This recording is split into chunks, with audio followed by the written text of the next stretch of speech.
So I wanted to give you at least a brief introduction and overview when it comes to typography, or when you're going to choose the fonts that you're going to use with your brand. So because fonts certainly do communicate your brand, and it's important that kind of the font you're using fits with the brand character that we have defined in your brand strategy. And it doesn't really matter if you're gonna work on this yourself, so you could be choosing the fonts that you like and choosing that yourself, or if it's you're working with an agency and you're briefing them on a visual identity and they are coming back to you with proposals for fonts. I think it's good to just have some basic understanding on the four common, or the big the different types of fonts and kind of what they mean. So that's just what I wanted to cover in this lesson. So a common font you will see is called serif fonts, and these are the fonts that have these little feet that you can see on the screen on each letter. Typically these fonts makes you appear more trustworthy, more traditional, and you've surely used fonts like Times New Roman or Garamond sometime, which is this type of font. So it's quite commonly used, and they have those small feet, and that can be a good nice and good font to use also for creating that trustworthiness. Then you have sans serif fonts, which is basically without serif, okay? So without those small feet.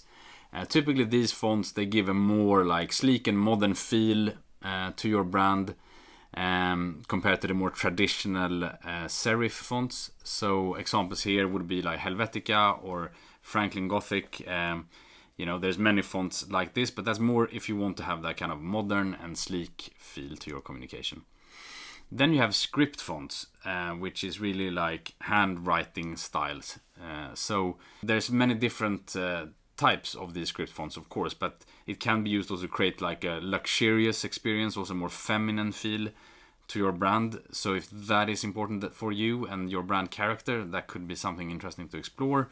And there's a lot of different script fonts available, and that can work and look quite different. So but that would be the script fonts. And finally, the fourth type of font would be display fonts. So these are the ones who have kind of very special elements that necessarily doesn't fit in only to the serif or the sans serif, the standard fonts, but they have unusual shapes and outlines and shadows and things like that, which is good if you want to create something that is very unique to your identity and also creates a bolder statement. And what I would also say on fonts is that you probably will be using a few different fonts in your communication, and some fonts work better together than others. And obviously if you're working with an agency and they are proposing kind of the fonts that you should be using, they will obviously work through this to give you a set of fonts to be working with that matches your brand character. If you're doing it yourself, there's also tools out there that you can use. Canva is one example, which is also something that we will be using more in kind of the DIY part or the do-it-yourself part in the course later on. But they also have a tool where you can kind of write in, choose a font that you like, and then it will pair it up and suggest different combinations to use with that font that could work nice together. So that's also something that you can use if you're going to choose font. Something to be said here as well is that when using extremely unique fonts that aren't commonly available, you will run into some issues as well on, for example, on your website, or if you're gonna create presentations, and then sometimes these fonts are not available, right? And then you will not be able to execute your brand fonts. I'm not saying you shouldn't use unique fonts, you could certainly do that, but just be aware that then there might be in some executions that you will not be able to use the exact same fonts because it doesn't work on different platforms and so on. So a good best practice to use, I find, is to see if you can use, so Google have a fonts library that is free. It's called Google Fonts, that you can use on websites and so on, that gives you a wider range of fonts to use than just the standard fonts, but still they will be supported in on the web and in most places.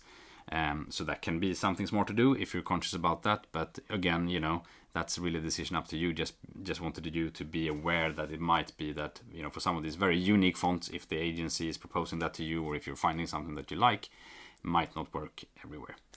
Okay, so that was just a short introduction to fonts. I mean, there's no point spending much more time on this. Just wanted you to have a little bit of an understanding that yes, fonts do communicate your brand, and the choice of font, you know, have different types of meanings. So, you know, have that in mind as you work on your visual identity for your brand.